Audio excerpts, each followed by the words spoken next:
पहली नजर का प्यार कहते हैं कि पहला प्यार हमेशा खास होता है। और अगर वह स्कूल टाइम का हो तो यादें और भी खूबसूरत बन जाती हैं। ये कहानी है आर्व और सिया की, जो एक ही स्कूल में पढ़ते थे।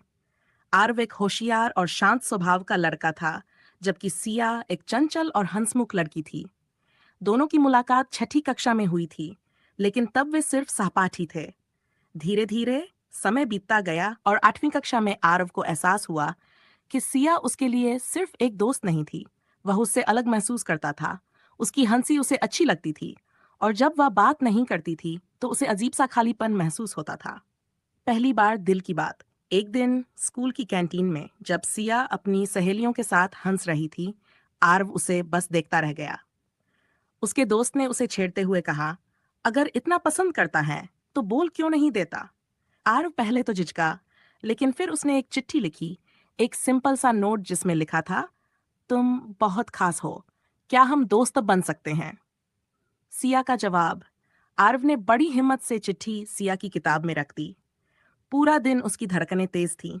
अगले दिन जब सिया ने चिट्ठी पढ़ी तो उसने मुस्कुराते हुए उसकी तरफ देखा और धीरे से सिर हिला दिया। आरव की खुशी का ठिकाना नहीं था। ये एक नई शुरुआत थी, एक मासूम दोस्ती जिसमें प्यार की मिठास धीरे धीरे घुलने लगी थी। स्कूल के बाद की कहानी। स्कूल के 4 साल कब बीत गए पता ही नहीं चला। आरव और सिया की दोस्ती गहरी हो गई थी। बोर्ड एग्जाम के बाद दोनों अलग अलग कॉलेज में चले गए, लेकिन उनकी दोस्ती बनी रही। एक दिन ग्रेजुएशन के बाद आरव ने हिम्मत जुटाकर सिया से पूछा, क्या तुमने कभी सोचा था कि हम हमेशा साथ रहेंगे।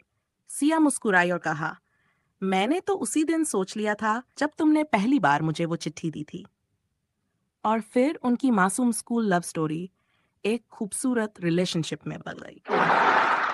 स्कूल का प्यार भले ही मासूम होता है, लेकिन कभी-कभी वह जिंदगी भर का साथ बन जाता है। अगर आप किसी से सच में प्यार करते हैं, तो उसे बताने में देर न करें, क्योंकि प्यार का एहसास जितना जल्दी हो, उतना ही खूबसूरत होता है।